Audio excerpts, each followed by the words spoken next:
guys, Jay here. Welcome to Eons of Battle. I really like Warhammer 40k, Age of Sigmar, pretty much everything Games Workshop has to offer, but recently they made me very unhappy with some Kill Team stuff. The new Kill Team box, Kill Team Hivestorm, looks fantastic, but some of the Kill Teams that have returned to the Games Workshop web store in new Kill Team 3 boxes are way too expensive. I don't know why, like Games Workshop just, Games Workshop raises the prices and it always sucks and it's always miserable. But usually it's like, okay, whatever. It's a price bump across the board. But now Games Workshop is like price gouging because the new products, like they have a bunch of different products that are all kill teams, and some of them are more expensive because they're more popular. If you want a kill team of 10 brand new Leagues of Votann guys and a token sheet, it is gonna cost you 65 bones. If you want 10 brand new Space Marine guys and a token sheet, it's 80.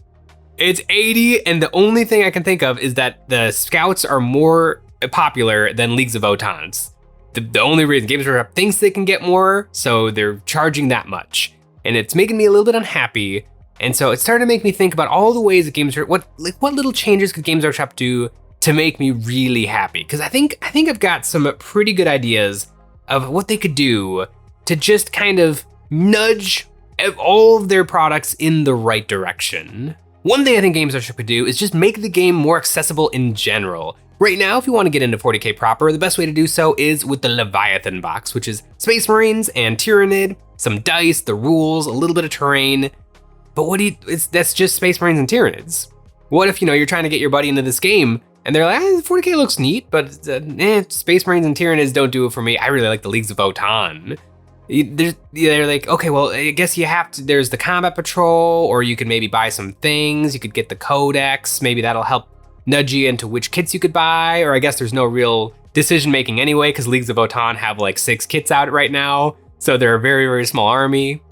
Those sorts of, that little bit of confusion, I think could be fixed by just having more than one starter set. I like the idea of a versus box. I think that's really nice. And it kind of nudges people in the idea of splitting the box with a friend, and you should be getting into 40k with a friend so that you make sure that you get games in and you both get to kind of help each other grow and learn in the hobby and putting together your models. You're taking pictures and texting them to your friends like, look, I got the Hearthkin Warriors helmet on. I did the helmet that's a little bit up. Like those sorts of things are what keeps you going in the hobby. So I think a doubles box is great, but I think that there should be a bunch. I think there should probably be like maybe an Orcs versus Eldar one, a Tau versus Sisters of Battle one. I think there should be one for each faction. And I think that would be great. And that, it helps people get into the game more. And I think that would be more valuable than combat patrols or just having one starter set that has distinct factions that maybe not everybody cares about.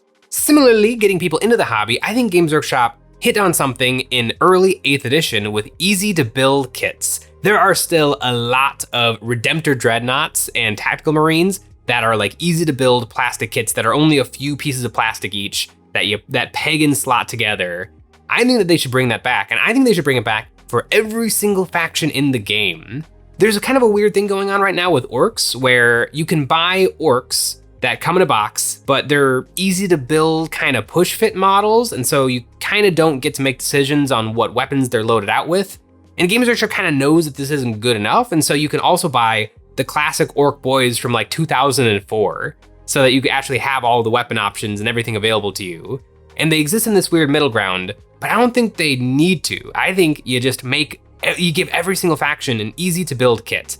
Easy to build Sisters of Battle that are like 3 pieces of plastic, easy to build Space Marines that are 3 pieces of plastic, and you charge a little bit less. This is a new product, so because Games Workshop will never, ever, ever make anything cheaper, but if they come out with a new product, they can have it at a new price point and maybe really plaster all over the box that this is easy to build, for beginners, no glue required, just a little bit of assembly. You can go over to the corner and buy our paint if you want, do a little bit of advertising, but a lot of people buy the models just to collect. And if there was a little bit of a cheaper option, maybe people would collect them all. I want a little smattering of toys from every single faction. Existing players, like veteran players, would buy the easy to build kit and the regular kit so that you have the most possible variety in your basic infantry loadout.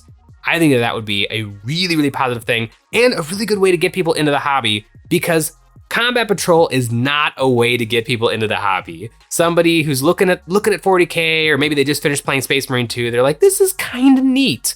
They're not gonna drop $168 on a box with mountains of plastic inside of it. That is not your first, dipping your toe into Warhammer. But buying a box of Tau for $40 and you put them together that day because you don't need any glue, there's something to that. Another thing that I don't think Games Workshop is taking full advantage of is codexes. I think everybody kind of knows that the value proposition of codexes has been going down edition after edition. I think that they hit a high point in probably 4th and 5th edition Warhammer, but since then it's just been a really expensive way of getting a hold of the rules. And nowadays in 10th edition, you get the words of the rules, but you don't even get the points. You have to go online to get the points, which is one of the things that you need to play the game. I think the value of codexes is absolutely in the garbage, but it doesn't have to be, because I think Games Workshop could just reimagine what a codex is. If a codex was a beautiful tome that was just that army, every piece of lore ever published for that army, every painting and picture that has ever been made for that army, all contained in one book, maybe even grab some of the stories and narratives from some of the novels and slip those into there, maybe even make some new kind of in-universe artwork. Like, if anybody remembers the incredible cross-section DK books for Star Wars, where you saw like Coruscant and it was cut in half and you could see all the different levels, maybe do some artwork like that. Like, if I cracked open the beautiful Dark Eldar Codex, it's Dark Eldar, not Drukhari, and there was a 2-page spread that was the city of Kamara, and you could see all of the different levels, and it's like, ooh, that's where the homunculus live, that's where the witch covens live, those are the fighting pits, that's where they refuel their Drukhari vehicles. Like in the Space Marine one, maybe there's a cross-section of a bolt gun. If that book was a beautiful tome that if you want to eat, sleep, and breathe your faction, you get that book and it's got everything in it, I would buy it. I might buy them all. And you make the book pretty, maybe you even put like the gold foil on the edges of the pages. You get some really cool art on the front. Like all of a sudden, it's like, yeah, you don't really need to get the codex, but you want it, don't you? Because it's really cool. It's a really big book. And you like the Dark Eldar, this is the thing. This is the thing to do if you like the Dark Eldar, is get the codex. I remember in 5th edition 40K, I had the Necron 5th edition codex, and that thing lived in my backpack. All 4 years of high school, I reread that sucker. It had a little bit of lore on every single model in the range. Like, beginning to re-experience that for like every faction would be so nice. And that's not what codexes are now. Like, I remember the worst one is probably the 7th edition Necron Codex. There was a map, and they do a map in every single codex because that's as hard as they can go for interesting narrative things. And they just took the picture of the Imperium map, tinted it green, and then dropped like 4 dots on it and said all of those dots are like Necron Tomb Worlds. It must have taken them seconds. Do something kind of cool, make it feel like when you're done with that Necron Codex, you are a Necron ready to conquer the galaxy.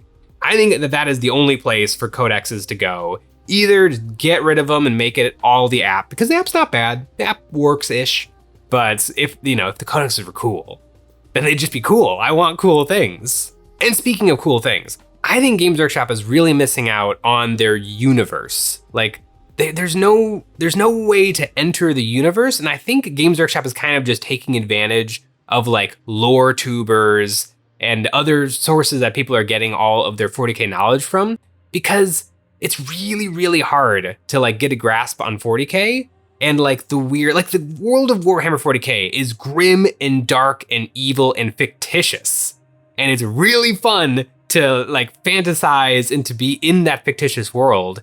Maybe like, help people on that RPG journey of living in that universe. They do the coins. If you go to a Games Workshop store and you buy stuff during the month and they have enough, you'll get like these little coins that just kind of have a really simple picture of something on it. Like, why don't you make those into in-universe currencies? How cool would it be to be, holding in your hands an Imperial Throne Gelt or whatever Tau use, the greater good nickel.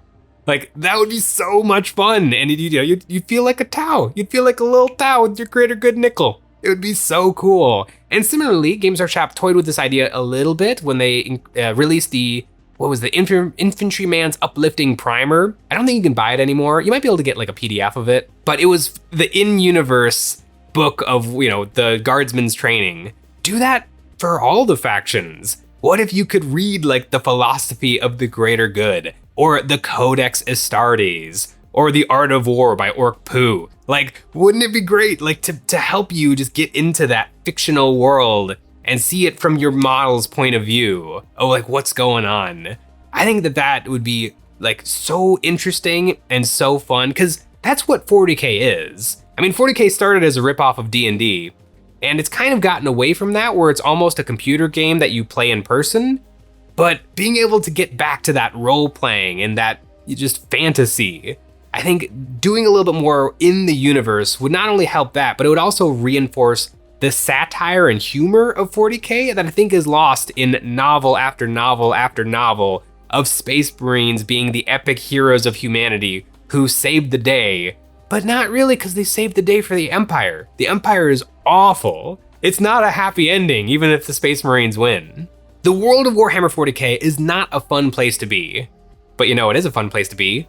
The Eons of Battle website. EonsOfBattle.com is the place to find our merch, like our new Nick and Jay dice, and the best way to support us doing what we do with a membership. Each month, members will get a credit that they can use on our new monthly terrain pack or any previous pack we have ever made. For the month of Orktober, we have expanded on our Orc terrain with the Orc Rocket Factory. Fill your game boards with ramshackle walls and a grisly gate with an explosive flare. Man the battlements of an Orc weapons workshop absolutely dripping with bombs, rockets, and pointy missiles. This modular terrain is fully compatible with our previous Orc brewery and the Octeris terrain, and can be assembled in all sorts of shapes ready to detonate at a moment's notice. I have just a few honorable mentions of things Games Workshop could do to put a smile on my face. Number 1 is get rid of the Rogel Dorn battle tank. That thing is no fun to play against. I've played against it so many times. It's indestructible, and it has so many very, very good guns. Maybe just nerf it into the ground. That would put a smile on my face. And number 2 is actually release some Dark Eldar minis. Currently, the Dark Eldar range is on life support. It's not even on life support because they don't sell it. They don't sell like 4 or 5 of the kits that are in the codex, so. But let me know in the comments below, what do you guys think that Games Workshop should do? And don't just say lower the prices, because they'll never do that and it's boring. Get creative. Thanks for watching.